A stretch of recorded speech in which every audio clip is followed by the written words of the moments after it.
வணக்கம் நண்பர்களே, நான் உங்கள் கருணா ஆடியோஸ்.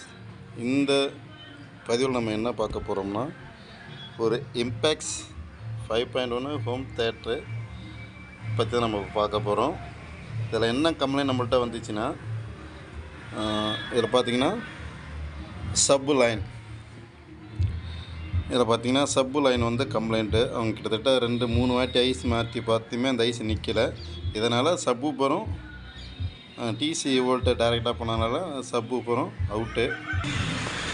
இந்த சப் ஊப்பர் தான் அதில் இருந்த சப் ஊப்பரு.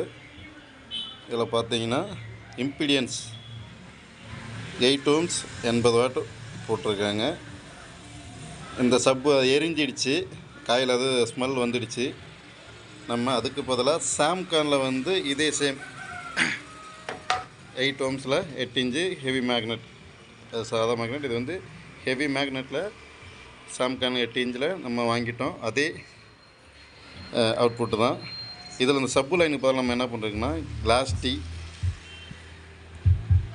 100 watt. அது இதுக்கு பார்த்து பவர் சப்ளை வந்து 8லேருந்து 24 volt வரைக்கும் கொடுக்கலாம். நம்ம இதில் வந்து ஒரு 20 volt அவுட் ஆகுது.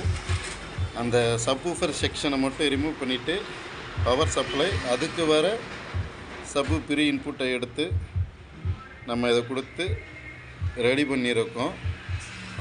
ரெடி ஆகிடுச்சு, இப்போ ரன்னிங்கில் தான் இருக்குது. இதோட ரிசல்ட்டு பாருங்கள். மற்ற எந்த ஸ்பீக்கரும் கொடுக்கல, ஒன்லி சப்வூஃபர் மட்டும்தான் ரன்னிங் ஆகிட்டுருக்கு. பாருங்கள், இதிலேருந்து தான் நம்ம எடுத்து சப்வூஃபர் கொடுத்துருக்கோம். இப்போது ரன்னிங் ஆகிட்டு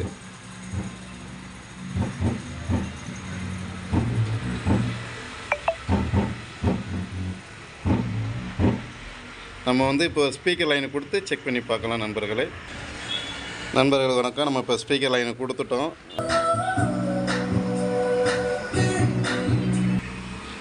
இந்த மாதிரி ஹோம் தேட்டர் ஆல்ட்ரேஷன் ஒர்க்கு தேவைப்பட்டால் நம்ம கருணா ஆடியோவை தொடர்பு கொள்ளலாம். நான் உங்கள் கருணா ஆடியோஸ் சாவினங்குடி. நன்றி, வணக்கம் நண்பர்களே.